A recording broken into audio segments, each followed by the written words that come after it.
एक तरफ पाकिस्तान हमसे दोस्ती करने की कोशिश करता है, वहीं दूसरी तरफ जो लोग इंडिया में बैन हैं, जिनके ऊपर इंडिया में कई सारे केसेस चल रहे हैं, उनको रेड कारपेट पे वेलकम करता है। जैसा कि आप देख ही रहे होंगे कि शहबाज शरीफ ने वेलकम किया है डॉक्टर जाकिर नायक को। इसका पीस टीवी एक चैनल है जिसके थ्रू ये अपनी रेडिकल स्पीचेस से लोगों को रेडिकलाइज करने की कोशिश करता है और इस्लाम की स्ट्रिक्ट इंटरप्रिटेशन लोगों को बताता रहता है। फाइनली ये पाकिस्तान पहुंच गए हैं और ये 2016 में भारत से भाग गए थे। इंडिया के इसके ऊपर मनी लॉन्ड्रिंग के केसेस हैं, कम्युनल हेटेड को बढ़ावा देने के केसेस हैं, हेट स्पीचेस के केसेस हैं और मोस्ट इंपोर्टेंट इसके तार कहीं ना कहीं टेररिज्म से भी जुड़े हुए हैं। वो आपको वीडियो के एंड तक पता चल जाएंगे। और इंडिया में इसकी पीस टीवी और इसको दोनों को बैन कर दिया गया था। और अगर किसी देश का प्रधानमंत्री इसको वेलकम करने जा रहा है तो समझ लीजिए कि पाकिस्तान के लिए ये कितना इंपॉर्टेंट व्यक्ति है। तो चलिए जानते हैं कि जाकिर नायक इतना इंपॉर्टेंट व्यक्ति क्यों है पाकिस्तान के लिए। वहां पर जाकिर नायक और उसका बेटा फारिक नायक, इनका एजेंडा है कि ये कई सारे प्रोग्राम्स करेंगे 28 अक्टूबर,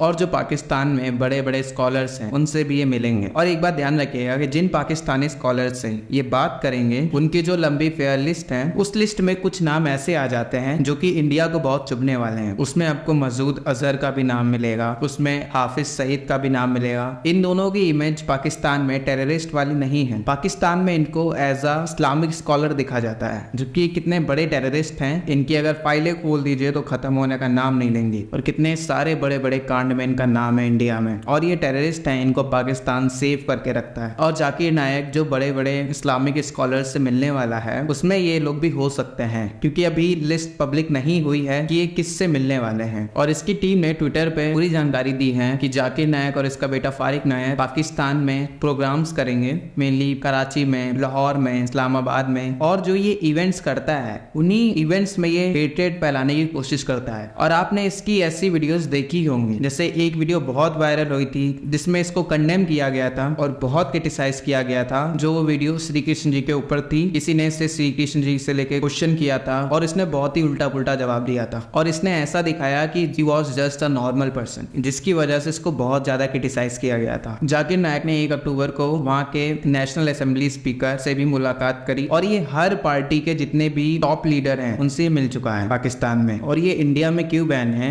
इसके बारे में आपको बताते हैं। असल में ये इंडिया में एक पीस टीवी चलाता था जिसके थ्रू ये अपनी हेटेड स्पीच को कन्वे कर पाता था। उसके अलावा मनी लॉन्ड्रिंग का भी केस इंडिया में इसके ऊपर चल रहा है। और मनी लॉन्ड्रिंग के केस में इसके ऊपर जो सबसे बड़ा केस है उसमें ये है कि इसने $28 मिलियन जो कि क्रिमिनल एसेट्स थे उनको यूज करके अपने कई सारे इवेंट्स ऑर्गेनाइज किए थे और कई सारी प्रॉपर्टी एक्वायर की है इंडिया में। और ये मनी लॉन्ड्रिंग और हेट स्पीचेस के केस इसके ऊपर इंडिया में कई जगह पे चल रहे हैं। और अब ये कहीं पे जाए और कंट्रोवर्सी ना हो, ऐसा हो नहीं सकता। पाकिस्तान में भी जाके इसने कंट्रोवर्सी करी दी है और इससे आपको इसकी थिंकिंग और आइडियोलॉजी के बारे में पता चल जाएगा। पाकिस्तान में इसको वेलकम करने के लिए एक ऑर्फन गर्ल्स का इवेंट रखा गया था। आपको स्क्रीन पे 2 व्यक्ति दिख रहे हैं, एक जाकिर नायक और एक इवेंट ऑर्गेनाइजर। और इसी इवेंट में एक ऐसी घटना होती है कि जितनी भी ऑर्फन गर्ल्स थी उनको बेटी करके बुला दिया, क्योंकि नॉर्मली जितनी भी छोटी लड़कियां होती हैं उनको लोग बेटी कहकर बुला देते हैं। तो इवेंट ऑर्गेनाइजर ने उनको बेटी कहकर बुला दिया कि आप ऊपर आ जाओ स्टेज पे। सो ही कॉल्ड देम डॉटर्स। फिर अचानक से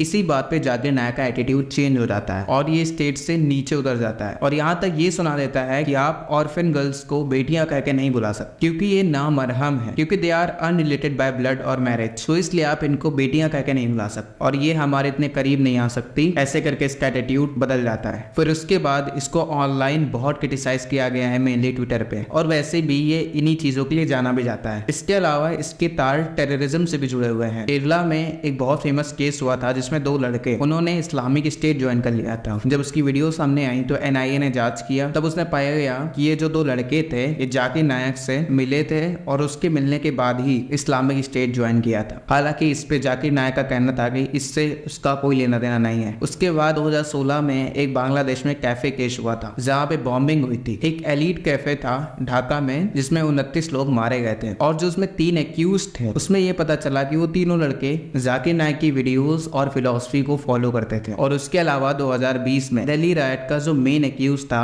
खालिद सैफी, बताया जाता है कि खालिद सैफी भी जाकिर नायक से मिला था और अपने एजेंडास को सपोर्ट करने के लिए उसने गुहार लगाई थी। तो उसके अलावा 2022 में एक और केस हुआ था जिसमें एक IIT ग्रेजुएट जिसका नाम था मुर्तजा अहमद अब्बासी। अगर आप उत्तर प्रदेश हैं तो आपको पता होगा कि गोरखपुर में एक टेम्पल है गोरखनाथ, जहाँ से CM योगी योगी जी आते हैं, उस गोरखनाथ टेम्पल के गेट के बाहर इस मुर्तजा अहमद अब्बासी ने उसने चाकू से 2 कांस्टेबल को घायल कर दिया था। उसके बाद इसको पकड़ लिया गया और बाद में भी जब इसकी जांच पड़ताल की गई तो उसके फोन में भी जाकिर नायक की वीडियोस निकली और साथ ही उसकी रेडिकल स्पीचेस भी मिले और इसीलिए इंडिया में इसके ऊपर हेट स्पीचेस के मुकदमे भी चल रहे हैं। और 2016 में जब कैफे वाला केस हुआ था तब हसीना जी की सरकार थी, तब से उन्होंने इसको बैन करके रखा हुआ था। बाद में इसके खिलाफ सर्च वारंट भी निकाला गया और बांग्लादेश में सर्च वारंट निकलते ही इसको डर था कि भारत सरकार इसको बांग्लादेश में डिपोर्ट ना कर दे, तो ये इंडिया से मलेशिया भाग गया और मलेशिया जाने के बाद वहां की नागरिकता ले ली। धन्यवाद।